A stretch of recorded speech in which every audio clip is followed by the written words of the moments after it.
Isabella, the murderous queen called the she-wolf of France.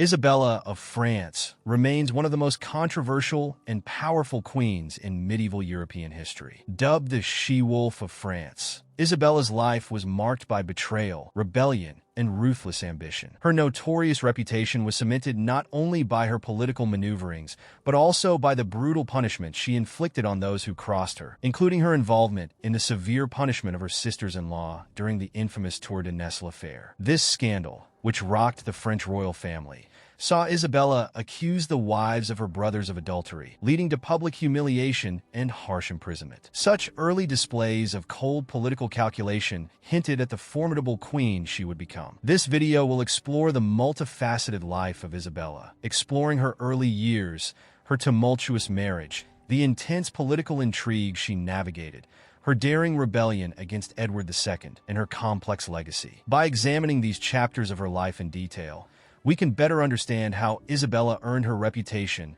as the she-wolf of France, a woman who defied the traditional roles of queenship and wielded power with unmatched ferocity. Isabella of France was born in 1295 into one of the most powerful dynasties of medieval Europe, the Capetian dynasty. She was the only daughter of King Philip IV of France, known as Philip the Fair, and Queen Joan I of Navarre. Isabella grew up surrounded by wealth and influence, but her father's reign was also marked by brutal enforcement of royal authority, a trait Isabella would inherit. Her childhood was likely shaped by the political tensions within the French court and her father's aggressive consolidation of power, including his persecution of the Knights Templar and his conflicts with the papacy. At just 12 years old, Isabella was married to King Edward II of England in 1308, a political alliance intended to strengthen ties between France and England. This marriage was part of the Treaty of Montreuil, designed to bring peace between the two kingdoms, which had long been at odds over territories in France. Despite the grandeur of her wedding and her title as Queen of England, Isabella's marriage quickly turned into a personal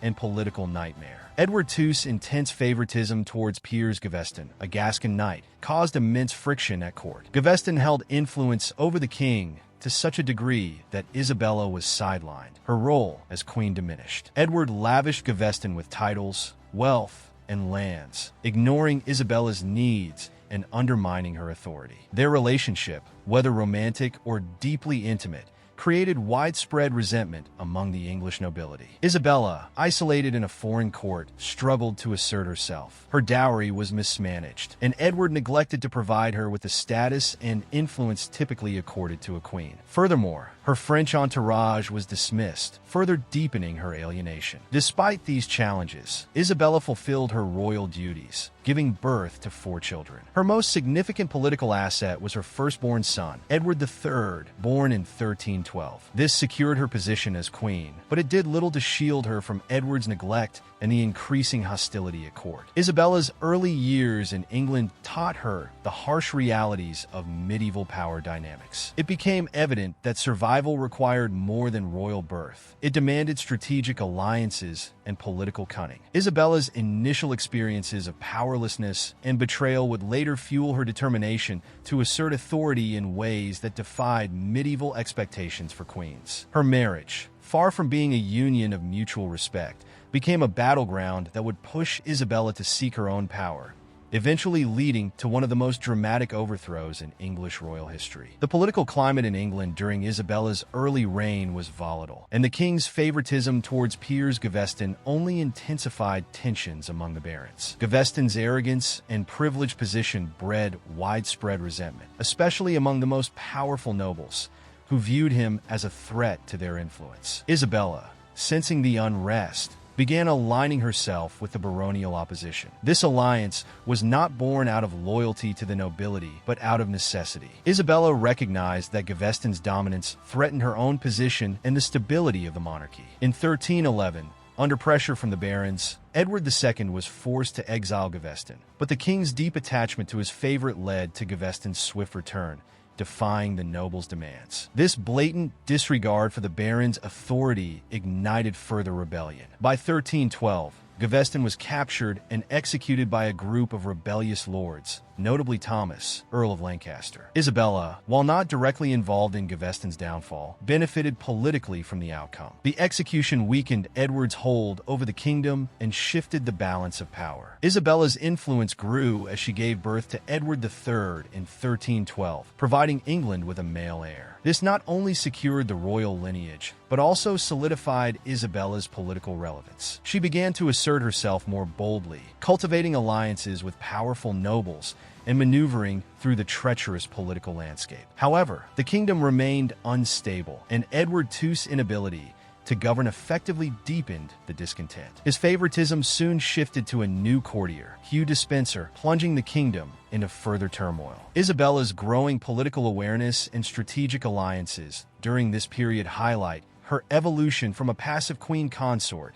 to an active participant in England's political arena. She adeptly navigated court intrigue, leveraging her position and alliances to safeguard her future in a kingdom spiraling into chaos. Edward II's deepening relationship with Hugh Despenser the Younger marked a turning point in Isabella's life and reign. Despenser, unlike Gaveston, sought not just personal favor, but extensive political control. His greed and ambition led to the systematic seizure of lands from the English nobility, including Isabella's own estates. Isabella's lands were confiscated, stripping her of her financial independence and reducing her to a figurehead queen. This deliberate humiliation fractured any remaining loyalty Isabella had toward Edward. Adding to her humiliation, Isabella was forcibly separated from her children under Despenser's influence. Edward's willingness to isolate his wife underscored how deeply Despenser controlled the king. Isabella, once a queen with some influence, was now powerless and under constant surveillance. Her growing resentment against both Despenser and Edward festered into a burning desire for revenge. During a diplomatic mission to France in 1325, Isabella refused to return to England. While in France, she met and formed a romantic and political alliance with Roger Mortimer,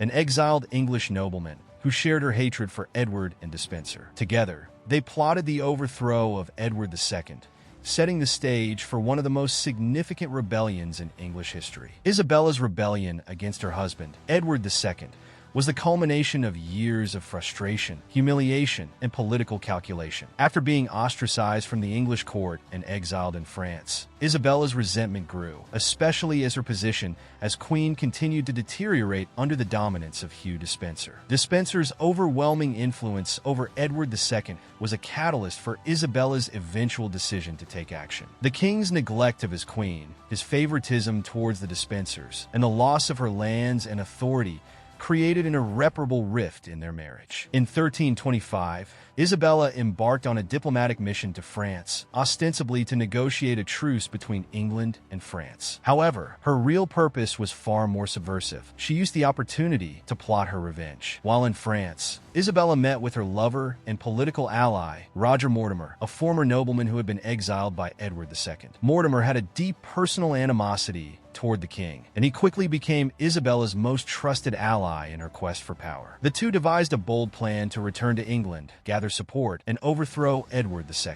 Mortimer's influence and strategic mind would prove indispensable to Isabella's cause. By the time Isabella and Mortimer returned to England in 1326, a significant faction of the English barons had grown disillusioned with Edward II's ineffective reign and the tyrannical rule of the Despensers. The barons, who had long been opposed to the Despensers' monopolization of power, saw Isabella as a potential leader who could restore order to the kingdom. Isabella's return to England sparked a wave of rebellion, with several key barons pledging their support to her cause. The invasion of England began in September 1326, with Isabella and Mortimer landing in Suffolk with a small but determined army. They quickly gained the support of the English nobility, who had grown weary of Edward's mismanagement and the Despensers' oppressive rule. Edward II, isolated and with his authority diminished, was unable to mount an effective defense. The Despensers, who were now the focus of Isabella's fury, were captured and executed in a brutal manner that sent shockwaves throughout England. Hugh Despenser the Younger was tortured and hanged, his body dismembered in front of the people, while his father, Hugh Despenser the Elder,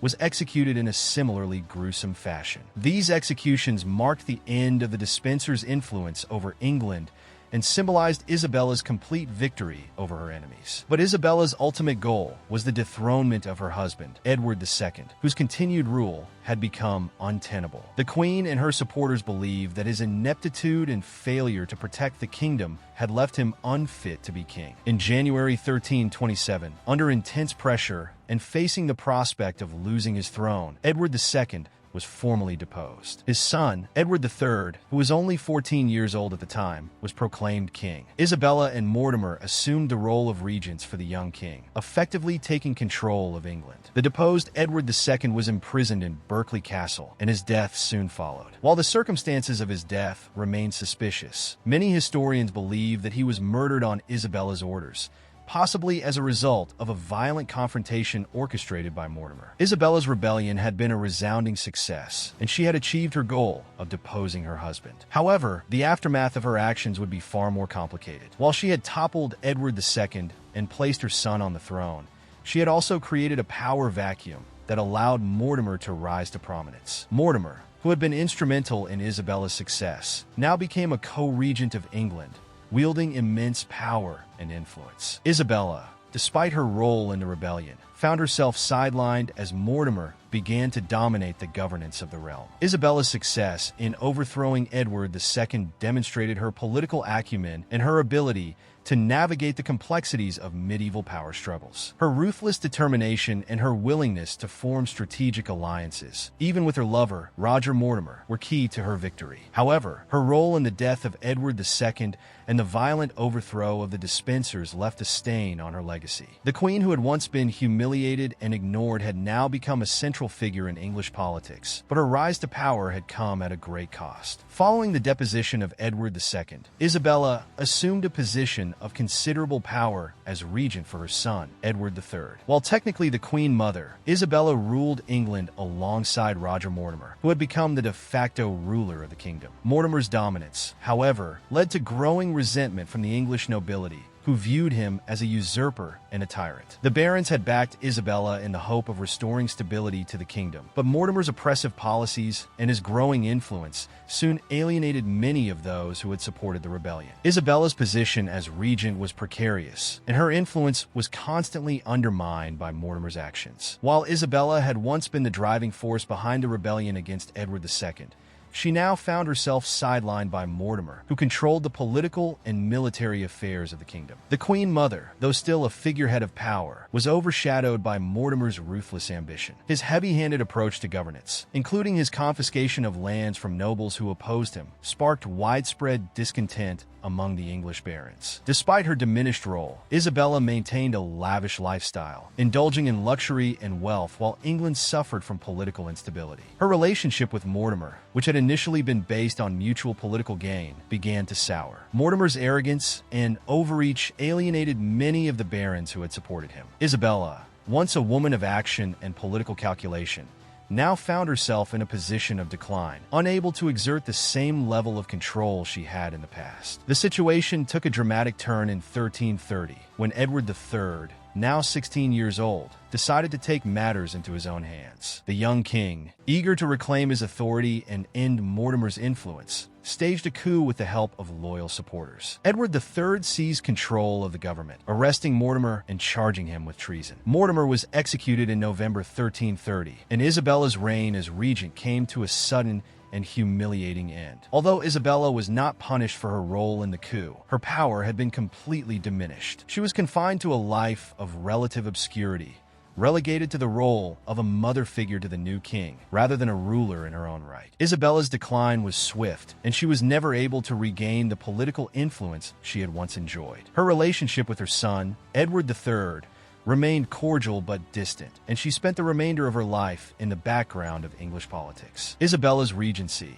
while marked by initial success, ultimately ended in failure. Her power was overshadowed by Mortimer's ambition, and her attempts to reclaim control were thwarted by her son's decisive actions. Isabella's decline as a ruler reflected the fragile nature of medieval power and the complex relationships between monarchs, regents, and the nobility. Her reign as regent for Edward III was short-lived, but it left a lasting impact on the political landscape of England. The role of Isabella in shaping medieval gender dynamics, Isabella of France's life and reign offer a fascinating lens through which to examine the gender dynamics of the medieval period. As Queen Consort of England, Isabella's position was shaped by the intersection of her gender, her power, and the expectations placed on her as a woman in a patriarchal society. However, her actions throughout her life, particularly her rise to power and her eventual rebellion against her husband, Edward II, defied conventional gender roles in ways that would make her one of the most controversial figures of the medieval era. In medieval Europe,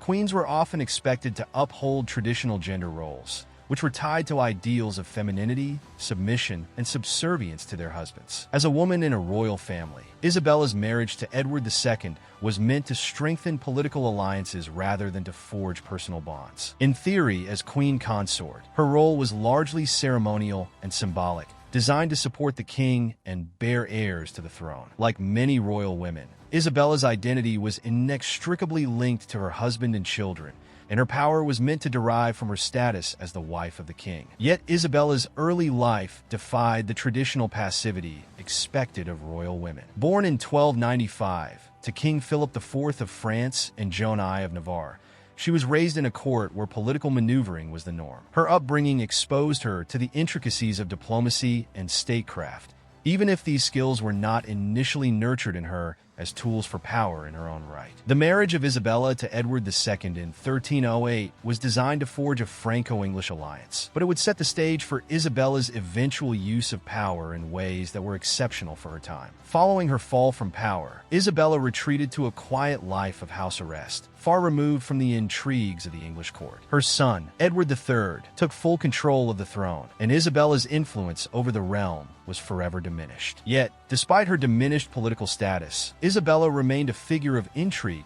and mystery in the eyes of contemporaries and historians alike. Isabella's later life was marked by rumors of mental instability and deep psychological distress. Having once been one of the most powerful women in medieval Europe, she now found herself isolated and irrelevant, living in seclusion. Some sources suggest that Isabella suffered from bouts of depression and despair, haunted by the events of her life and the choices she had made. The death of her lover, Roger Mortimer, and the loss of her political authority may have contributed to her psychological decline. Despite these rumors, Isabella continued to maintain a certain degree of presence at court. She was allowed to retain a lavish lifestyle and continued to accumulate wealth through her estates. Isabella lived out her final years in relative comfort, though her position was no longer one of power or influence. Her relationship with her son, Edward III, remained cordial, but the deep political rift between them was never fully healed. Isabella's life was a stark contrast to the ambitious and powerful queen she had once been. Isabella's legacy remains a complex and controversial one. She is remembered as a woman who defied the traditional expectations of queenship